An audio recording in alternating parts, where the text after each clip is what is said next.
sejam muito bem-vindas, muito bem-vindos ao Drive-In Paradiso. Eu sou Marina Persson, curadora desse projeto, e eu estou aqui com Kleber Mendonça Filho, diretor de Bacurau, e a gente vai bater um papinho antes dessa sessão. Kleber, bom, em primeiro lugar, obrigada por falar com a gente, saudar o nosso público. E a minha primeira pergunta é essa, assim, você tem experiência de drive-in? Você lembra de algum drive-in? Já teve essa experiência na sua vida? Eu não tive a experiência de ir a um drive-in ver um filme. Quando eu era criança, o Recife tinha um drive-in que era bem conhecido e muita gente, o que hoje tem 50 ou 60 anos, lembra muito bem da experiência de ver filme em drive-in. Eu já vi muitos filmes a céu aberto, em várias situações diferentes, parques, montanhas, em festivais e lugares assim, mas drive-in mesmo eu nunca fui, não. E na pandemia, a gente está entendendo novas formas de ter experiências coletivas, né?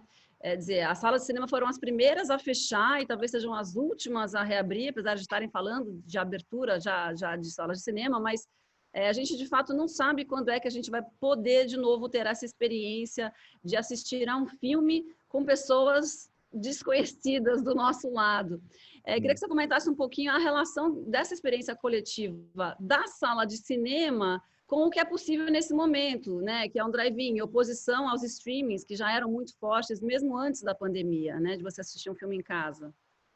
Pois é, quando eu comecei a ler sobre a aparição de projetos de drive-in nos Estados Unidos, na Europa e depois no Brasil, eu achei que era um acordo bem interessante, porque você meio que mistura a privacidade que a gente está sendo obrigado a ter hoje por causa da pandemia em casa, ou seja, você continua dentro de um lugar fechado, que é o seu carro, né?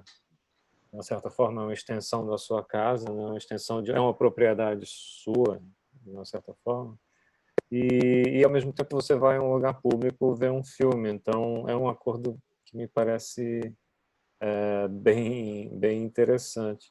Então, a arte, em geral, está sendo essa espécie de boia salva-vidas, né? Nesse tempo em que, paradoxalmente, você ficar em casa e cuidar de si também é tomar conta do todo, né?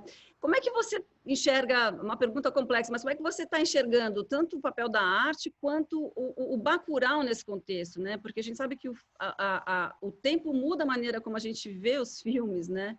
Então, o Brasil retratado no filme e esse mundo de hoje e também o papel do cinema e da arte nessa pandemia. Eu acho que cada vez mais as pessoas descobrem o filme, né? Claro que a gente acompanha as informações em torno do filme nas redes sociais, no Twitter, no Facebook. Então, muita gente descobriu, reviu o Bacurau, e aí o filme ele continua meio que gerando sua própria energia, mas essa energia vem junto com o que está acontecendo na sociedade, toda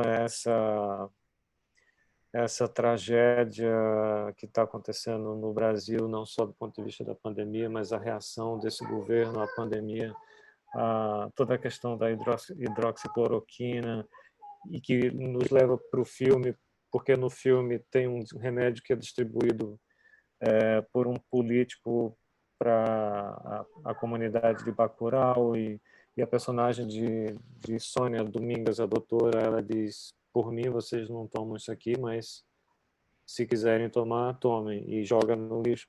Então são vários desdobramentos que continuam colocando o filme em evidência e fazendo o filme reverberar de uma maneira que nunca jamais eu e Juliano a gente teria antecipado. Você não tem muito como planejar, ela simplesmente, o filme vira uma bactéria, né? Uma boa bactéria. Com certeza. Bom, então vamos desejar boa sessão de Bacurau a todo mundo. E obrigada por falar com a gente, então.